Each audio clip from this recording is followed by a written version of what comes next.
Well, hi from a rather black and white and grey but very cold Lapland.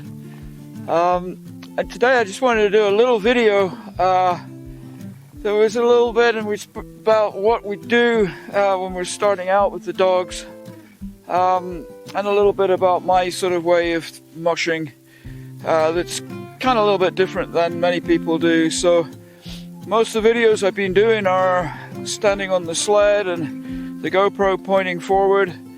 So I thought I'd try and do something a little bit different today and just explain a little bit about these dogs, what I do and why I do that, and just share some of my thoughts about that. I think it's important in our sport of dog mushing to share ideas and thoughts and different ways of doing it. I'm commonly heard to be saying that if you ask the same question to 10 different mushers, you'll get 10 different answers. And that's pretty much right. I mean, there's a lot of different ways to do this, but I just wanted to talk a little bit about the way that I do it and my dogs do it.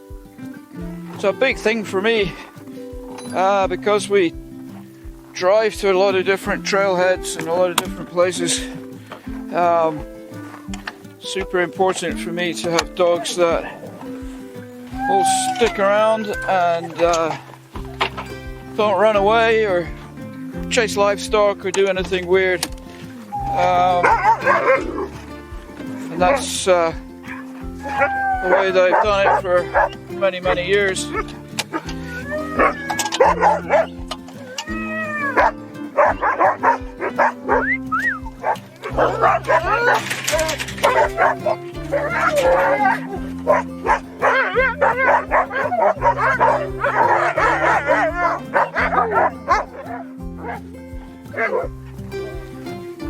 It's also a big deal for me that they, especially when we travel like this,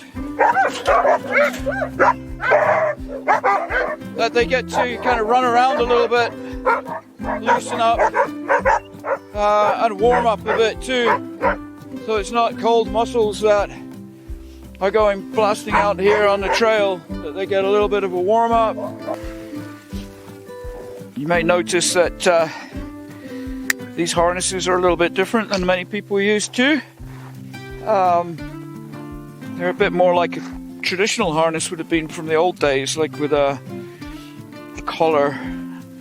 And I also don't use any neckline fixtures. Dogs are only attached by the tug line to the harness. No neckline, nothing else in the line.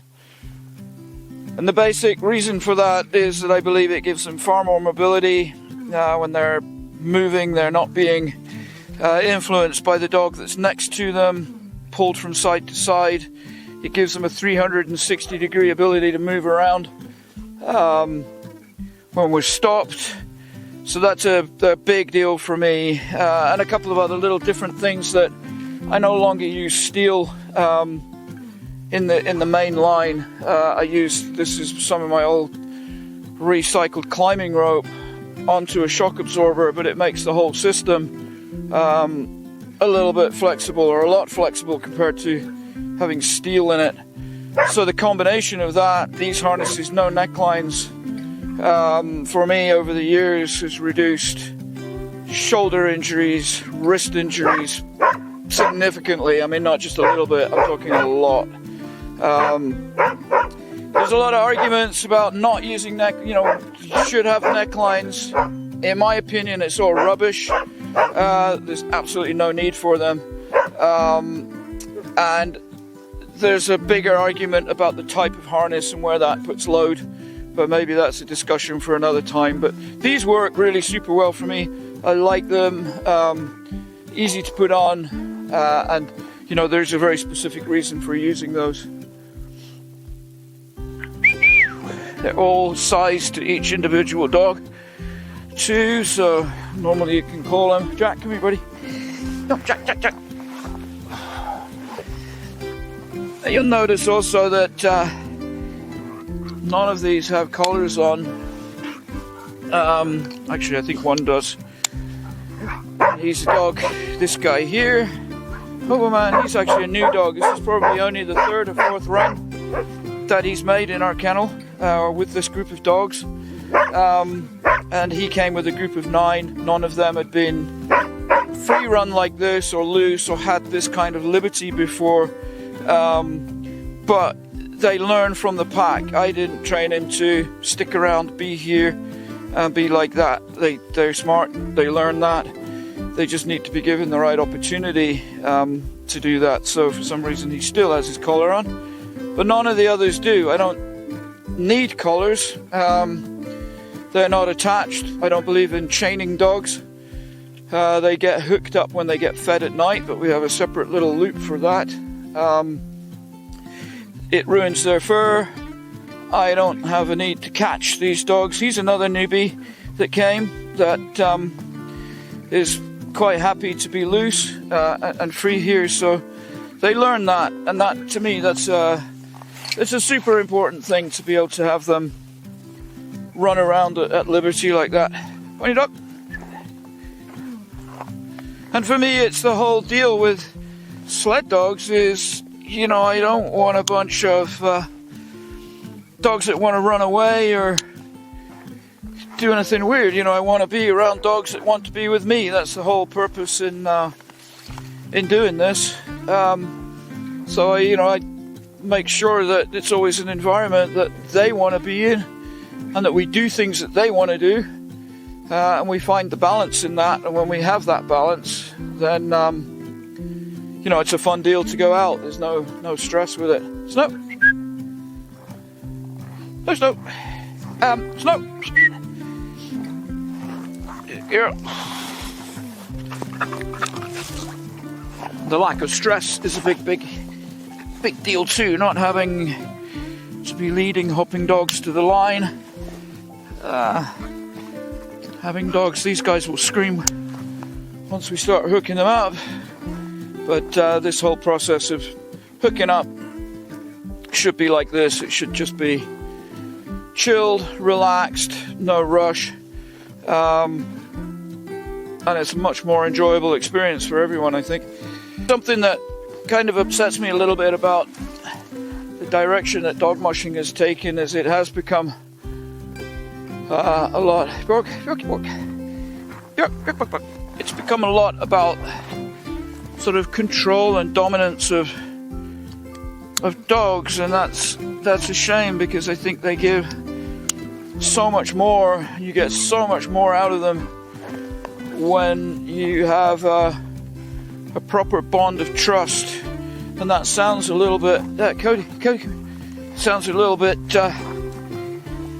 cliche, I guess, to say that, but you have to let them be dogs and have a little bit of freedom and a little bit of flexibility, and maybe responsibility too. You know, they let them make some decisions, kind of when they want to come to you, when they don't, what they want to do. And I find the more that you try to force it, the less you get out of it and the harder it is. The more you take the hands off and allow what potentially can start out as chaos to manifest, ultimately you kind of come out the other end and get this, where it's just chilled out and relaxed. I keep maybe using that chilled out and relaxed deal. It isn't when we're moving. They're just as energetic and stoked to go run as any other dog team. But all the stuff around it is like this. It doesn't need to be manic. So that's pretty much everybody ready to go, harnessed. Everything in my sled. I have some booties in different sizes there, just in case we need those, but we don't today. First aid bag, another bag with more booties and feet care stuff in it, and then I have another bag, the same, and in here goes everywhere, every time. Spare gloves, spare socks, usually my heated Coca-Cola, which I'm addicted to. What else? There's fire lighting kit, extra hat, little pot, little stove. Just some basic survival stuff. If I get stuck, have to stop, deal with something over a longer period of time. I have a headlight on here, another headlight here, and a light on the sled, and then a battery pack in here too. Yeah, it will be dark here in about 40-50 minutes. What else I got? A big knife and an axe.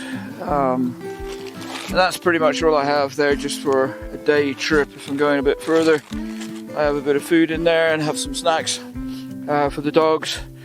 The dog snacks I have here just stay here, and they'll get that. They get that when we come back. So usually from unloading the sled to harnessing to being ready to go, it's about 10 minutes. It's not a long project. So definitely made a lot easier by having quiet, calm dogs. I can't stress that enough, and how important that is to me. So that's a little introduction of a few of the things that we do when we go out on a little run. Again, main thing I'm trying to stress and show and demonstrate, I think, in these little videos is just a different, slightly more chilled out way to run with your dogs and to train with your dogs. I meet so many people, so many other mushers that have a lot of stress and a lot of chaos, and they almost get not scared to go out with their dogs, but there's a lot of stress that goes along with that, and that stress carries on over to the dogs. You know, how you are with your dogs on the sled and your kennel, I think, is a mirror of the way the dogs behave. And if you have all of this stress and all of this excitement, it carries on over to the dogs and it stresses them out, and ultimately that impacts performance.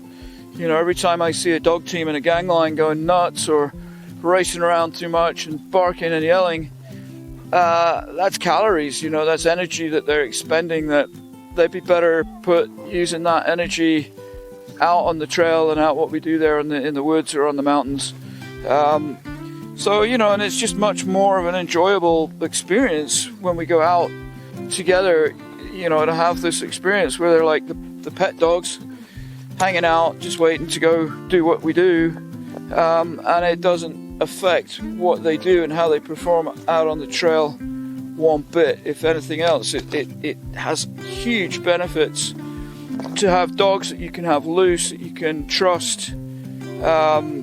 It has a massive benefit when you're out there. If you have a problem, you have a tangle, if you go into the ice, you go in water, or whatever it might be, to be able to unhook your dogs, let them be loose, and know that they're not going to split, they're not going to take off and run away. That's huge. It's a huge amount of peace of mind to be able to do that when we stop and take a break, to be able to let them off, roam around. I can drink my Coca-Cola, I can eat my sandwich, do whatever I'm doing, and it's fun and it's relaxed, and they get to enjoy a little bit of freedom and flexibility too. Again, something that I'm always preaching about and I'm pretty rabid about now is dogs on chains and dogs that are restricted all the time. That's no way of life for sled dogs. It's unfair, it's unethical, and it's completely unnecessary. You can have any amount of dogs loose. I'm not the first one doing it. I've seen sprint racers downtown Fairbanks with 20 plus dogs loose like this in the middle of a street in a big city before a race. We should all be able to do that, and we can all do that. It's totally possible. It's not rocket science. It just needs time and a bit of dedication to that kind of training. So takeaways for me are no chains, no restriction, no collars, no necklines. Dump it all. It's all garbage and it's unnecessary. And work on creating an environment that for them where they're chilled like this. Believe me, you'll get a lot more out of it, and they for sure get a lot more out of it. So I hope there's something in all of that. It might sound like I'm preaching. I'm not. I'm just trying to show a different way and show a different example, and maybe you can take a little bit away from this apply it to what you're doing with dogs, and we'll have a better mushing experience for it.